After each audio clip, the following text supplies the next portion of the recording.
एक तो ऐसे मुझे सुनने में आए जो एक प्रश्न पूछने का 10,000 लेते हैं, 10,000 लेते हैं। वाह, ठीक है भाई, उनकी मौज।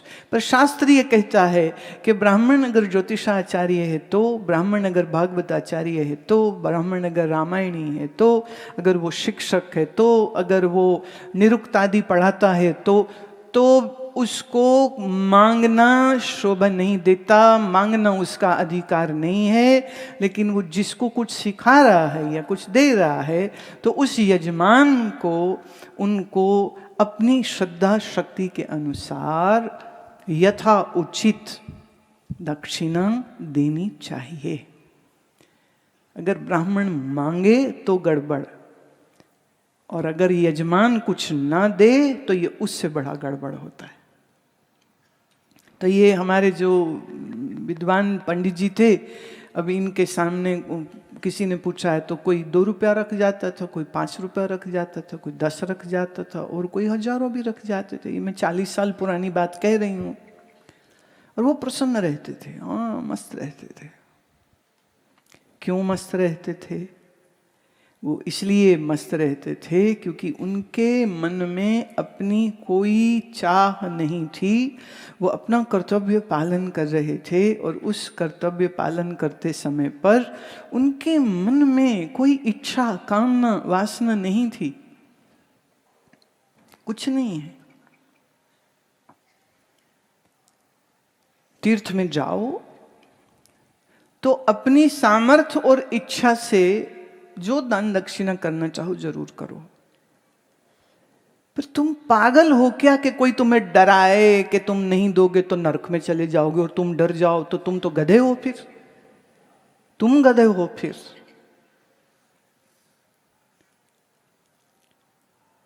श्राप लग जाएगा। काहे का श्राप लग जाएगा? अरे जगन्नाथ धाम की महिमा मालूम क्या है? वो कहते जो यहाँ आया दर्शन करते ही वो अपने पापों से मुक्त हो जाएगा। तो वो तो भगवान के दर्शन से अगर मुक्ति हो चुकी, तब उसके बाद तुमको कौन सा श्राप लगने वाला है बताओ तो। तीर्थ में आकर के कोई पाप कर्म करता है तो बड़ा घोर उसका दंड होता है। और वो फिर पाप कर्म कोई भी करे, किस रंग के कपड़े पहने, कैसा तिलक लगाया है, पाप का दंड सबको भोगना पड़ेगा, ये याद रखना। इसलिए समझते बूझते हुए तो कभी भूल से भी ये काम नहीं करना चाहिए। इसलिए आपको ये बात याद रखनी चाहिए, जो भजनीक है, जो भजन करता है, जो प्रभु से प्रेम करता है, सरगुण को करता है तो भी, निर्गुण को करता है तो भी, भक्त है तो भी, ज्ञानी है तो भी, योगी है तो भी, अगर वो अपने साधन में अच्छे से स्थित है तो उसके अंदर भय नहीं होता। और जिसके अंदर भय है, डर है, वो भक्त नहीं होता। अच्छा, अब एक बात आप देखो, श्री राम राजा राम हैं, श्री कृष्ण द्वारकाधीश राजा हैं, श्री जगन्नाथ बोले राजा हैं। अभी कृष्ण का ही तो स्वरूप है ना, तो राजा है। तो राजा मने सरकार उनकी चल रही है। देखिए जो दिल्ली में बैठे हैं ना, हम उनकी बात नहीं कर रहे। जो एमपी एमएलए है, हम उनकी बात नहीं कर रहे हैं। इस विश्व में सरकार सिर्फ परमात्मा की ही चलती है। मनुष्य तो आते जाते रहते हैं, सरकारें आती जाती रहती हैं। भक्त कौन है? जो भगवान को अपना माई बाप जानता है, भगवान को वो अपनी मालिक जानता है, अपना प्रभु जानता है, अपना सर्वस्व जानता है। अरे जिसने प्रभु को अपना सर्वस्व जान लिया, मान लिया, मुझे बताइए प्यारे, उनके चित्त में क्या कोई भेद, भ्रम, संशय, चिंता, शोक रह सकती है क्या? भगवान स्वयं बोले ना, अध्याय 15 श्लोक 7, ममैवांशो जीवलोके जीवभूत सनातनः मनःषष्ठानि निन्द्रियाणि प्रकृतिस्थानि कर्षति। इस लोक में जितने भी जीव हैं वो कहते हैं तुम परमात्मा के ही स्वरूप हो, उसी के पुत्र हो, उसी की संतान हो यार। और ये जीव तू खुद भी सनातन है। सनातन मतलब जिसका अनादि आदि कुछ नहीं और जिसका अंत कभी नहीं होता है।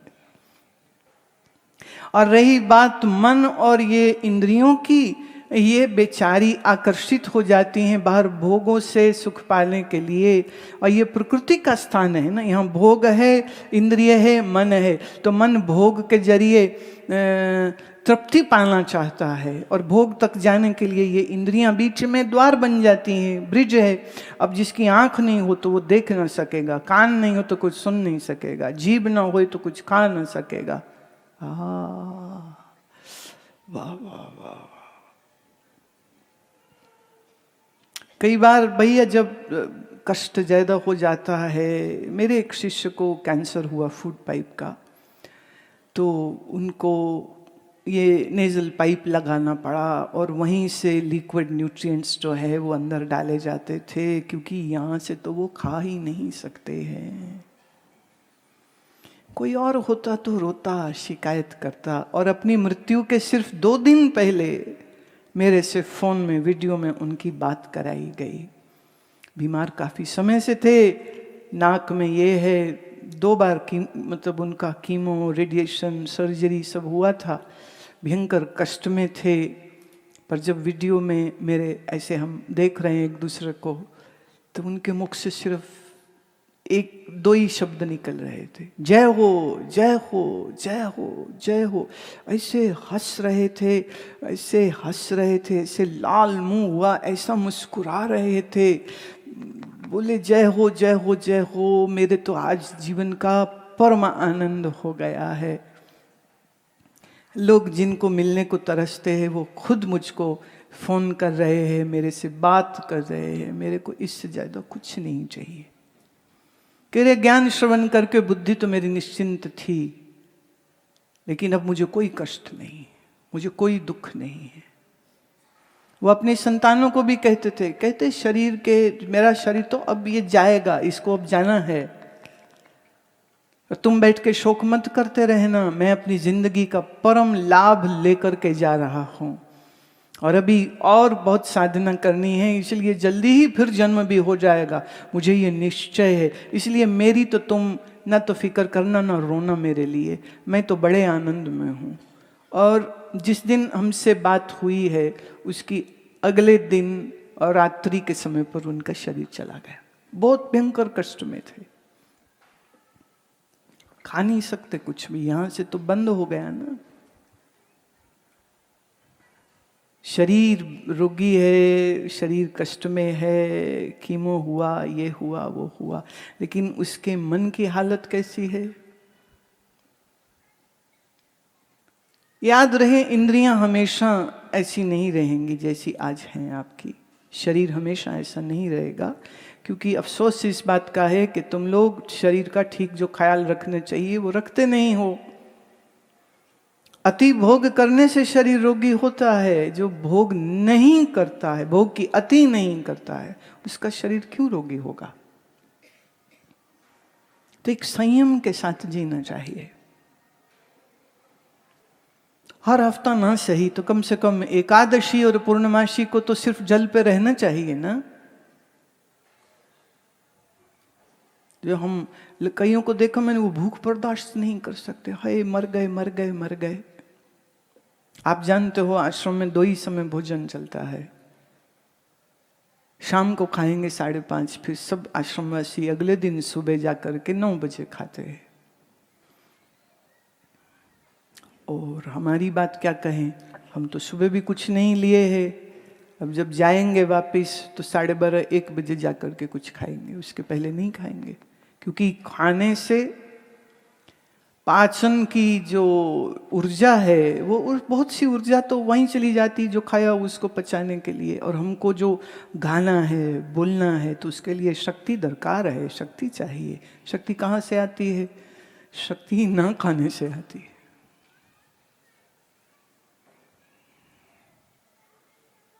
हाय मर गए, भूख बड़ी लग रही है, हाय मर गए, जो सारा टाइम मर गए करते रहते ना, हाय हाय करते रहते, उनका मन और तन दोनों रोगी हो जाते हैं। मेरे एक शिष्य, वो मुझे मिलने से पहले पुष्टि मार्ग में दीक्षित थे और उनके मन में बड़ी तीव्र इच्छा थी कि मुझे श्री कृष्ण का, राधा रानी का दर्शन करना है। तो उसमें था कि अब घर में ठाकुर सेवा है, 5 समय भोग है, 2 समय आरती है, रात को शयन आरती, सब कुछ वो करती थी। तड़प बड़ी थी अंदर, बहुत तड़प। फिर एक दिन वो इतना व्याकुल हो गई तो सत्संग में सुना उन्होंने, कहीं कि तप करना चाहिए तो दर्शन होते हैं। तो वो क्या करती थी कि अभी एक जैसे कटोरी में चावल ले लिया और एक दाना उठाया तो हरे राम राम राम हरे हरे, हरे कृष्ण कृष्ण कृष्ण हरे हरे, दूसरी कटोरी में रख दिया। फिर एक दाना उठाया, फिर जप किया, छोड़ दिया, फिर तीसरा, फिर चौथा, फिर 5वां। तो अगर 2 घंटे में जितने चावल पर, दानों पर मंत्र कर लिया, ये जो अब कटोरी है वो उतना ही चावल पका के खाएगी, उतना। अब अगर जब कम किया है तो कम मात्रा में, ज्यादा किया है तो ज्यादा मात्रा में। ऐसे ही वो दाल, ऐसे ही वो जब सब्जी है तो काटती हैं तो एक एक चाकू जब चलता है वो आलू पे, भिंडी पे, किसी पे भी, तो उसका मंत्र चलता है। तो मंत्र किया, सब्जी काटी, मंत्र किया, सब्जी काटी।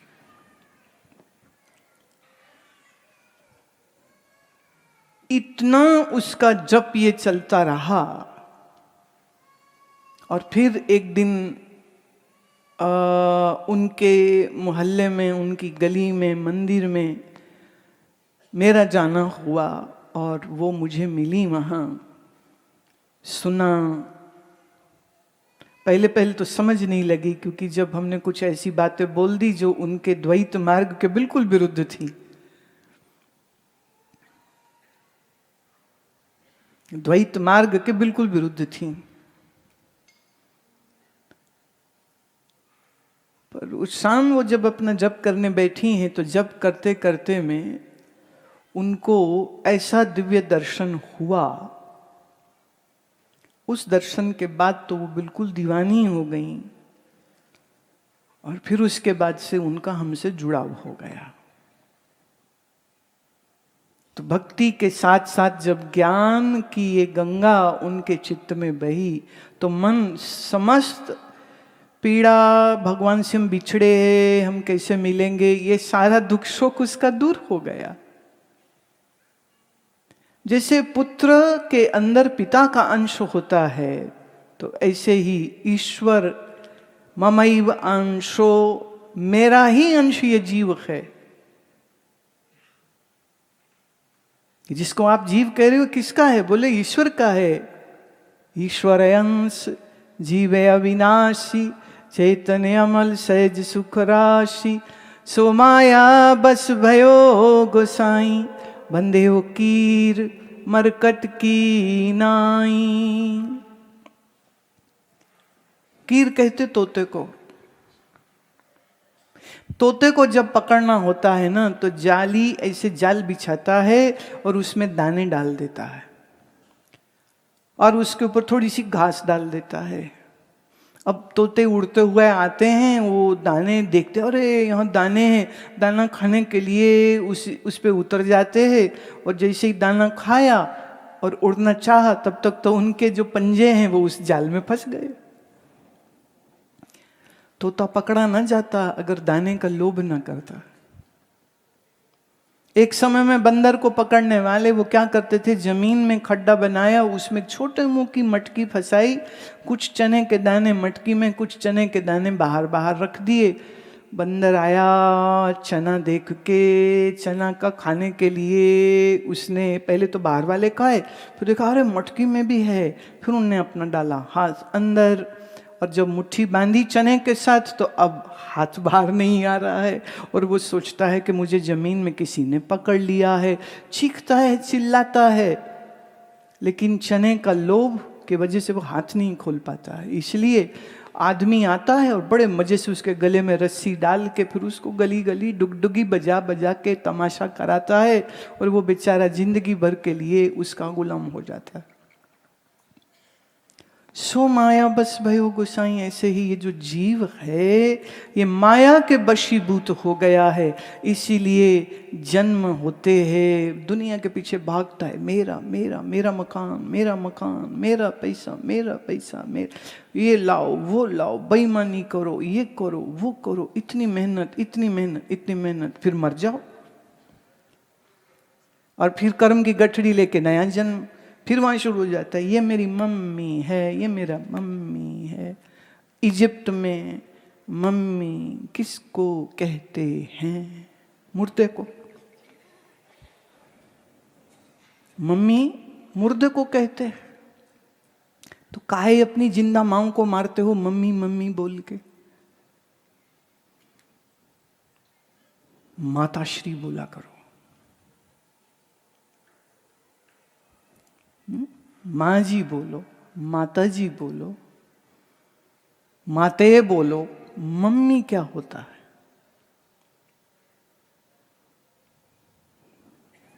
और वो ये मेरा डैडी है, डैड से डैडी है, जो मरा पड़ा है वो डैडी है।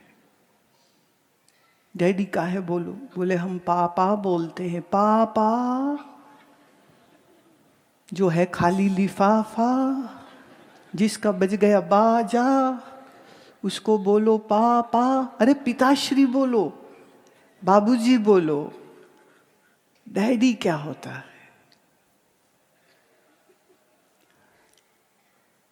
देखिए हमारी भाषा कितनी सुंदर है।